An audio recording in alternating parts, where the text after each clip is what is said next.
आज हम सभी यहाँ भारत के एक महान विभूति के जन्म जयंती के अवसर पर एकत्र हुए हैं। आज का यह दिवस 14 अप्रैल 1891 को जन्म हुए, जिन्हें हम बाबा साहब अम्बेडकर के नाम से जानते हैं। इनका पूरा नाम डॉक्टर भीमराव अम्बेडकर है। उनके इस जन्म अवसर पर हम उनको श्रद्धा सुमन अर्पित करते हैं और साथ ही साथ यह भी जानने की कोशिश करेंगे। आज का दिन यह जानने के लिए विशेष अवसर है कि उन्होंने क्या ऐसा किया, उन्होंने अपने जीवन में क्या कार्य किए जो आज भी हमें प्रेरित करते हैं।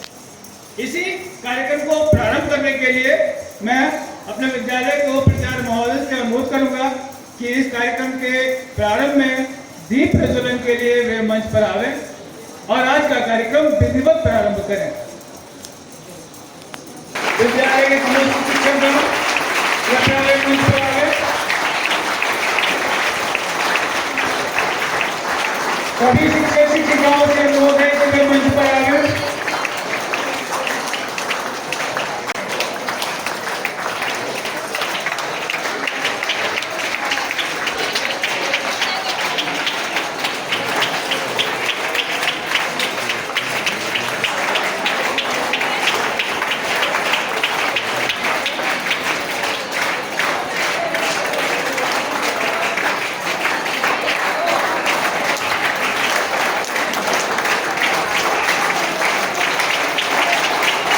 विद्यालय captain, boy and girl, PCA captain, boy and girl.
Baba साहब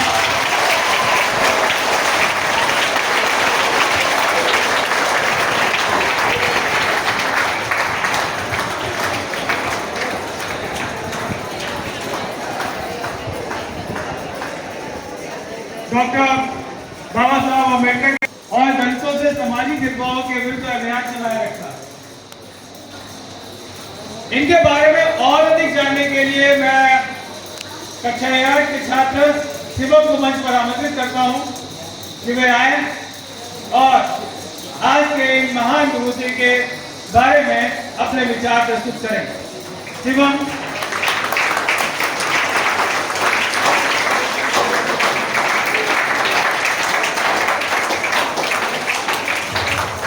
Here presented, respected Vice Principal Sir, all dignified teachers, and my dear schoolmates and classmates.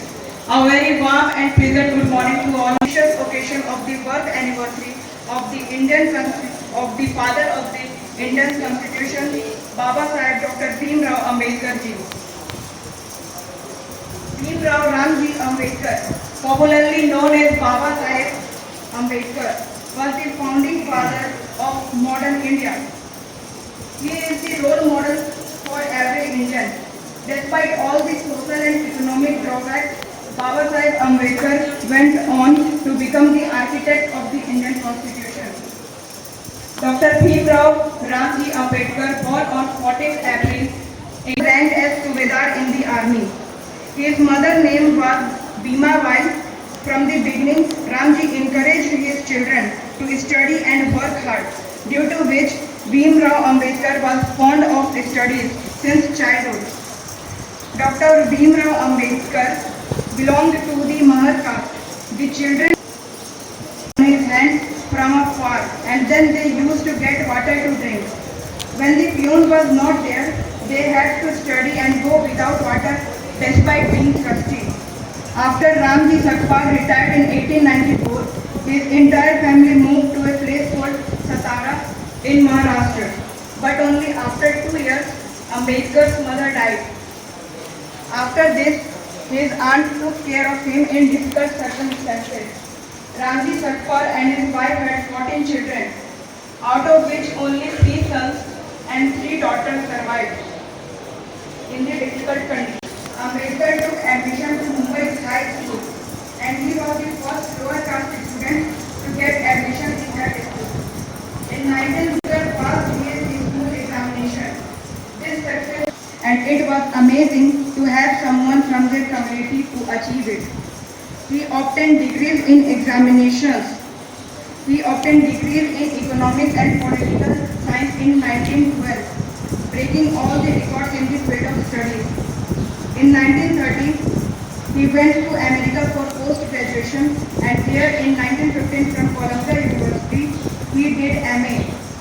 He was awarded a PhD for his researches. In 1926, he became a member of the Mumbai Legislative Council. On 13th October 1935,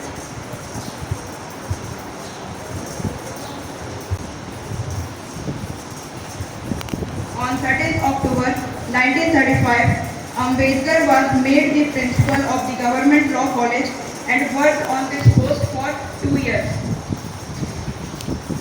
In 1936, Ambedkar founded the Independent Labour Party, which later contested the Central Assembly elections and won by 15 seats. After India's independence on 15th August 1947, Ambedkar became the first law minister, and he gave a strong law to India. Then his written constitution came into force on 26 January 1950. After all, while struggling with political issues, Bhimrao Ambedkar health deteriorated day by day, and then on 6 December 1956, he passed away. He had changed the thinking of the society to a great extent. He ensured that Dalits and women get their rights. Thank you. Bhimrao Ambedkar Bharat के प्रथम विधि मंत्रालय के मंत्री बने। पंडित जवाहरलाल नेहरू की प्रथम cabinet में सम्मिलित रहे, लेकिन उनका जो महत्वपूर्ण कार्य था वह था संविधान की प्रारूप कमेटी के अध्यक्ष के रूप में हमारा संविधान कैसा होना चाहिए, ये सारी की सारी रूपरेखा जो है वो डॉक्टर भीमराव अम्बेडकर की देन है। और उनकी यह देन इसलिए भी महत्वपूर्ण है कि वे अपने समय से आगे सोच सके। जब भारत आजाद हुआ, उसने लोकतंत्र अपनाया, और जब भारत में चुनाव की प्रणाली अपनाई गई तो उन्होंने कहा कि सभी को वोट देने का अधिकार है, उसमें रंग, जाति, वर्ग, भेद कुछ भी नहीं होना चाहिए। भारत की आजादी के बाद बहुत सारे देश जो आजाद हुए उनमें महिलाओं को वोट देने के लिए अपना संघर्ष करना पड़ा, लेकिन भारत में आजादी के समय से ही महिलाओं को भी उनके अधिकार जो के तो मिले जो प्रत्येक नागरिक को है। इसलिए भीमराव अम्बेडकर ने समाज को एक साथ रखने की कोशिश की। यह जो कोशिश है यह दूरदर्शी तो है ही, लेकिन विश्व स्तरीय सोच को भी दर्शाती है। उनके बारे में और अधिक जानने के लिए मैं अपने समाज विज्ञान के शिक्षक टोपो सर को मंच पर आमंत्रित करता हूं कि वे आए और कुछ ज्यादा ही जानकारियां हमारे बच्चों को दें। एक बार जोरदार तालियों से मैं उनका स्वागत।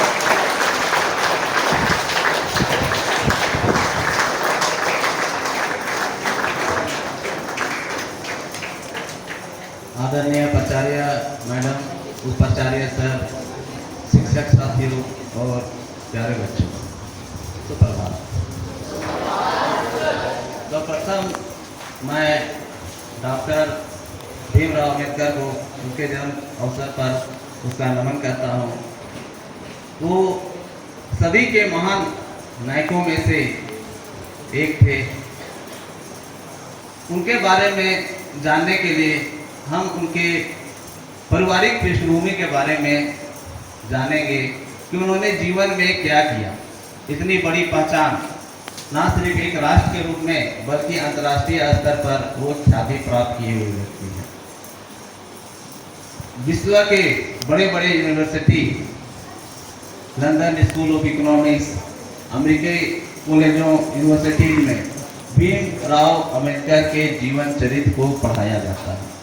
उसके हमारे देश में तो पढ़ाया जाता है, लेकिन बाहर में भी पढ़ाया जाता है। तो ये कैसा व्यक्ति था? क्या सिर्फ भीमराव अम्बेडकर को एक संविधान निर्माता के रूप में जाना जाता है? वो सिर्फ संविधान निर्माता के रूप में नहीं, संविधान लिखने वाले तो 389 व्यक्ति थे, सभी ने कुछ ना कुछ लिखा होगा, तो उसमें सिर्फ भीमराव अम्बेडकर ही थोड़ी लिखे। लेकिन भीमराव अम्बेडकर एक ऐसे व्यक्ति थे कि 389 व्यक्तियों में से सबसे श्रेष्ठ बने। तो उसके पारिवारिक पृष्ठभूमि के रूप में हम लोग जानते हैं, उसके पिताजी एक साधारण परिवार था, पेशे से सेना में काम करते थे, सूबेदार पद में थे। भीमराव अम्बेडकर की जब उम्र 6 वर्ष थी, उसके पिताजी सेवानिवृत्त हो गए। उसके माताजी उसके 2 वर्ष की उम्र में देहांत हो गए। कठिन परिश्रम में उसका बचपन गुजरा। जब वो स्कूल जाते थे उस समय उसको ये एहसास हुआ गैर बराबरी का, असमानता का।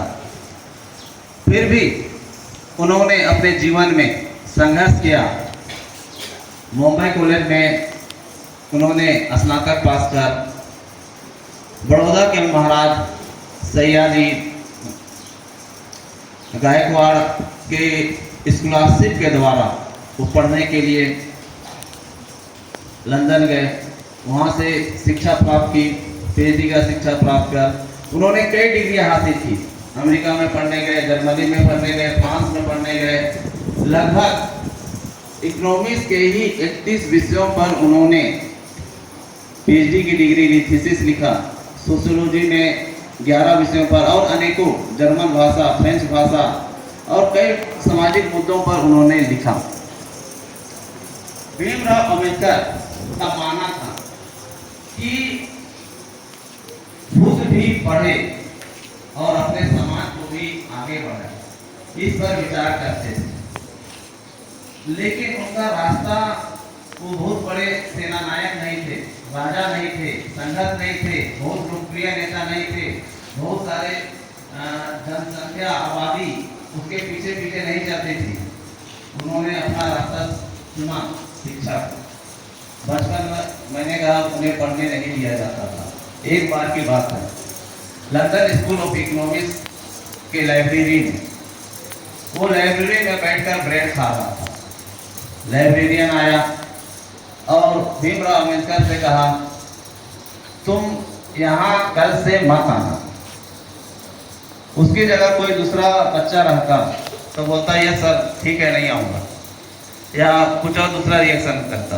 लेकिन भीमराव अम्बेडकर का जवाब था, मेरे पास कैंटीन में बैठकर अफोर्ड करने की शक्ति नहीं है, पैसे खर्च करने की शक्ति नहीं है, उसके पास कैंटीन में बैठकर खाने का पैसा नहीं है, इसलिए वो लाइब्रेरी में छिप छिप कर खाता है।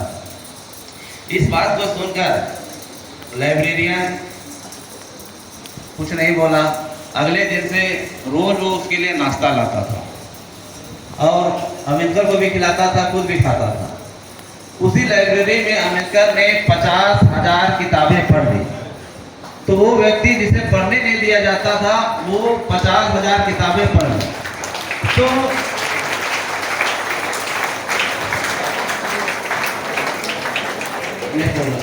भीमराव अम्बेडकर 3 चीजों को ज्यादा महत्व दिया अपने समाज के लोगों के लिए, संघर्ष करने के लिए। शिक्षित बनो, संघर्ष करो और संगठित रहो। 3 वाक्य। शिक्षित बनो से मेरा मतलब ये नहीं है आप लोगों का टेक्स्ट बुक, बहुत सारी ज्ञान की किताबें हैं, मैगजीन है, पत्रिका है। इंटरनेट के माध्यम से आप शिक्षित बनेंगे और शिक्षा ही एक ऐसा हथियार है जिससे आप अपने परिवार, समाज, हर बेड़ियों, हर कमियों को दूर कर सकते हैं। तो ये रास्ता दिखाया। कहा जाता है कि शिक्षा एक ऐसी शेरनी है जो उसका दूध पिएगा वो दहाड़ेगा। तो भीमराव अम्बेडकर ने भी शिक्षा का दूध पिया और जब पिया तो दहाड़ा, और उसकी दहाड़ कहाँ तक पहुंची कि आज तक उसकी मृत्यु के इतने सालों के बाद भी हम उनको याद करते हैं। उसका जीवन सदा सदा के लिए अमर हो गया। तो भीमराव अम्बेडकर एक व्यक्ति ना होकर एक सोच थे, और वो सोच, व्यक्ति तो खत्म हो गया लेकिन वो सोच आज तक जीवित है और आज तक हमें प्रेरणा देती है, और उस प्रेरणा में हम आगे बढ़ते जाते हैं।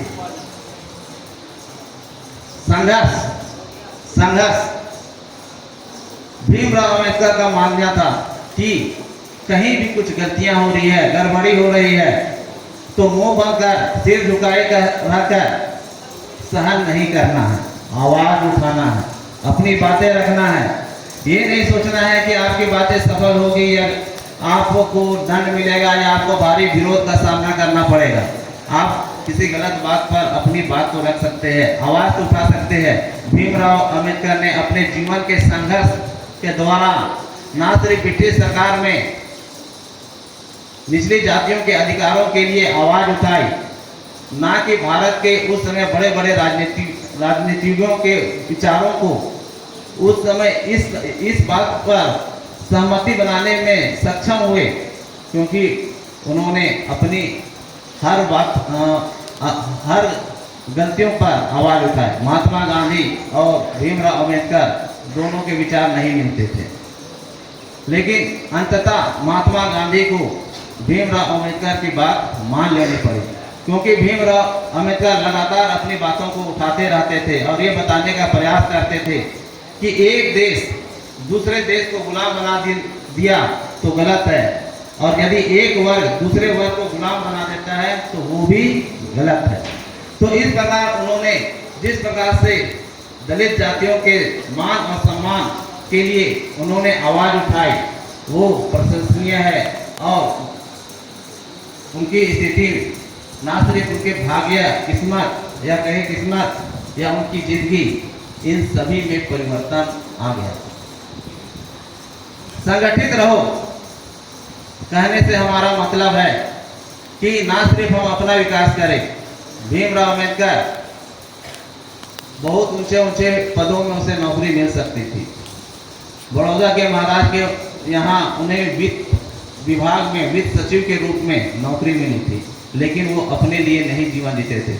अच्छे से भोग विलास, ऐशो आराम का जीवन जी सकते थे, लेकिन उन्होंने इन सब का त्याग कर अपने समाज के लोगों के हितों के लिए उन्होंने संघर्ष का रास्ता चुना।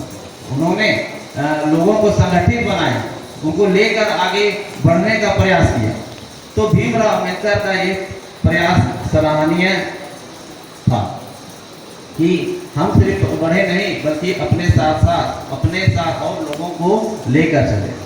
माना जाता है भीमराव अम्बेडकर दलितों के मसीहा थे, लेकिन वो सिर्फ दलितों के मसीहा नहीं, हर वर्ग, महिला हो या पुरुष, किसी भी जाति, संप्रदाय, धर्म, सभी के लिए वो एक प्रेरणा स्रोत के रूप में बने, क्योंकि उन्होंने जो हमें रास्ता बताया संघर्ष करने का, आगे बढ़ने का, अपने जीवन को सुधार करने का, वो रास्ता शिक्षा का रास्ता है। और इसी के रास्ते के माध्यम से ही हम अपने जीवन को और अधिक सक्षम और योग्य बना सकते हैं। बस इतना ही कहकर मैं अपनी बातें खत्म करता हूं। आज का दिन अंबेडकर जयंती के रूप में हम लोग मनाते हैं। ये आज के दिन को हम लोगों को अंबेडकर साहब ने जो योगदान किया, स्पेशली जो उनको जाना जाता है फादर ऑफ इंडियन कॉन्स्टिट्यूशन, भारतीय संविधान के जनक जो उनको जाना जाता है, उनके कार्यों को हम लोग याद करें। अब स्पेशली एक और चीज़ के लिए जाना जाता है, उन्होंने जो दलितों के लिए, दलितों में जो चेतना लाने का काम किया। ये वो समय था जब दलितों को काफी नीचा समझा जाता था, उसके साथ असमानता का बर्ताव किया जाता था, तो उन्होंने इस चीज को मिटाने का प्रयास किया और दलितों में चेतना भरा। और इसी बात को लेकर के गांधी जी से उनका विवाद भी होता है वाचिका के सवाल पर, जहां पर गांधी जी ये चाहते थे पहले जो हमारी आजादी की लड़ाई है, पहले देश को आजाद कर लेते हैं, फिर उसके बाद हम लोग, ये हमारा घरेलू मामला है। लेकिन अम्बेडकर जी चाहते थे नहीं, सबसे बड़े ये जो हमारे सामने ज्वलंत मुद्दा है, जो अभी सबसे बड़ी समस्या है, वर्ण भेद की जो समस्या है, जातिवाद वाली जो समस्या है, असमानता का जो मुद्दा है, इसको सबसे पहले हल किया जाए। और आखिरकार फिर दोनों में समझौते हो जाते हैं, देश को आज़ादी मिलती है। और इसके बाद जो उनका जो योगदान है संविधान तैयार करने में, वो अमूल्य है। उन्होंने देश का संविधान तैयार किया। कुछ लोग चाहते थे इस संविधान में सिर्फ वैसे लोगों को वोट देने का अधिकार हो जो धनी लोग हैं, लेकिन अम्बेडकर जी ने इस चीज का विरोध किया। अम्बेडकर जी कहते हैं कि गरीबों से उनका अधिकार इसलिए सिर्फ नहीं छीन लिया जाना चाहिए कि उन्होंने गरीब होने का गुनाह किया है, उन्हें भी ये अधिकार दिया जाना चाहिए, वोट देने का अधिकार दिया जाना चाहिए। आखिरकार वही हुआ, सभी को वोट देने का अधिकार हुआ। हम सभी समानता के रास्ते पर चले। और उनका जो प्रिय नारा जो रॉबिन टोको सर ने बताया, वो क्या है? संगठित हो, शिक्षित हो, संघर्ष करो। हम लोगों को, यदि हम लोग संगठित रहेंगे तो कभी गैर बराबरी नहीं हो पाएगी, हम लोग समानता के मुद्दे पर चलते रहेंगे। तो आज का दिन उन्हें याद करने का दिन है और उनके द्वारा जो बताए हुए रास्ते हैं उस पर चलने का दिन है। प्यारे बच्चों, आप सभी यहाँ खड़े हो, गर्ल्स है, बॉयज है। अगर आप में से कोई आगे चल कर के देश का कानून मंत्री बन जाए और विश्व में सबसे शिक्षित 21वीं शताब्दी के सबसे शिक्षित व्यक्ति में नाम आ जाए, क्या यह संभव है? असंभव लगता है। वर्तमान में थोड़ा सा असंभव लगता है, अरे हम तो इस स्थिति में है, कैसे विश्व लेवल पर पहुंच जाएंगे। लेकिन डॉक्टर भीमराव अंबेडकर साहब, आपसे भी, आपका जो स्कूल का जो स्टैंडर्ड है उससे भी कम स्टैंडर्ड, बहुत कम, आधा से भी आधा स्टैंडर्ड वाले स्कूल में पढ़े, जहाँ पर कई तरह की समस्याओं को उनको सामना करना पड़ा, फिर भी वो जिंदगी में आगे बढ़े। प्यारे बच्चों, ये हम आप लोगों का विशेषकर जो जिंदगी है, ये संघर्ष करने का जिंदगी है। महान व्यक्ति का जन्म दिवस इसलिए मनाया जाता है कि आप में से कुछ लोग एक दो शब्द पकड़कर, एक दो वाक्य पकड़ करके डॉक्टर भीमराव अंबेडकर की तरह महान बन सके। और हम पूरे विद्यालय को, आप जब महान बनेंगे तो आप पर हम गर्व कर सकेंगे, ठीक है ना? इसलिए ये जयंती मनाई जाती है। तो इन्हीं शब्दों के साथ मैं अपनी वाणी को विराम देता हूँ।